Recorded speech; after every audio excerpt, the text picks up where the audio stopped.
রাসূলুল্লাহ সাল্লাল্লাহু আলাইহি ওয়াসাল্লাম বলেছেন, তোমরা নিজের সম্পদের চেয়ে অন্যের সম্পদকে বেশি ভালোবাসো। নিজের সম্পদকে যতটা ভালোবাসো, অপরের সম্পদকে তার চেয়ে বেশি ভালোবাসো। সাহাবীরা অবাক হয়ে গেলেন, যা রাসূল সাল্লাল্লাহু আলাইহি ওয়াসাল্লাম এটা কি বললেন, এটা কিভাবে? আমরা নিজের সম্পদকে তো বেশি ভালোবাসি, অন্যের সম্পদকে কম ভালোবাসি, অথচ আপনি উল্টো বলছেন যে আমরা নিজের চেয়ে অন্যের সম্পদকে বেশি ভালোবাসি। তখন রাসূল সাল্লাল্লাহু আলাইহি ওয়াসাল্লাম বলছেন, হ্যাঁ বাস্তব তাই। কিভাবে? তোমরা যেটা দান করো এটা তোমার নিজের, যে টাকা যে দিনার দিরহাম দান করো এটা তোমার নিজের, যেটা রেখে দাও সেটা ওয়ারিসদের, যেটা রেখে দাও সেটা ওয়ারিসদের, যেটা দান করো সেটা নিজের।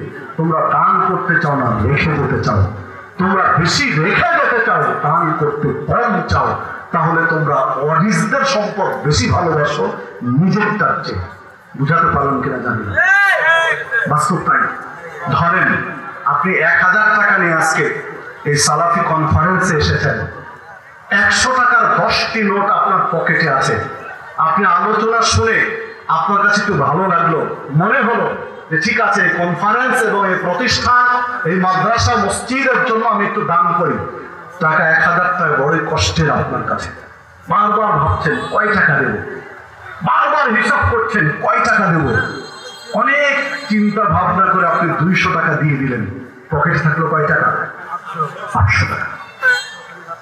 আপনি বাড়ি যাচ্ছিলেন, যে কোনো কারণে বাড়িতে রাত্রে যে কোনো ভাবে মারা গেলেন, আপনার পকেটে কিন্তু 800 টাকা ছিল, আছে পকেটে। বলেন তো এই 800 টাকাটা কার? যে 200 টাকা দান করেছিলেন 1000 টাকা থেকে, এটা কার? এটা নিজের। যেটা দান করেছিলেন ওটা নিজের, যেটা রেখে দিয়েছেন পকেটে সেটা ওয়ারিসদের। আমরা রাখতে চাই, বেশি রাখতে চাই, রাখার ভালোবাসা আপনার আমার কাছে বেশি দান করার চেয়ে। তাই তো আমরা 800 টাকা দিতে পারিনি, দিয়েছি 200, রেখেছি 800। যদি নিজের প্রতি মহব্বত বেশি থাকতো, ভালোবাসা বেশি থাকতো, তাহলে 800 টাকা দিতাম, রাখতাম 200, কিন্তু রেখেছি 800 আর দিয়েছি 200, তাহলে নিজের চেয়ে অন্যেরটার মহব্বত বেশি। বললাম বাস্তব না হলে বাস্তবতা দেখুন। বাস্তব একটা উদাহরণ আপনার কাছে পেশ করি।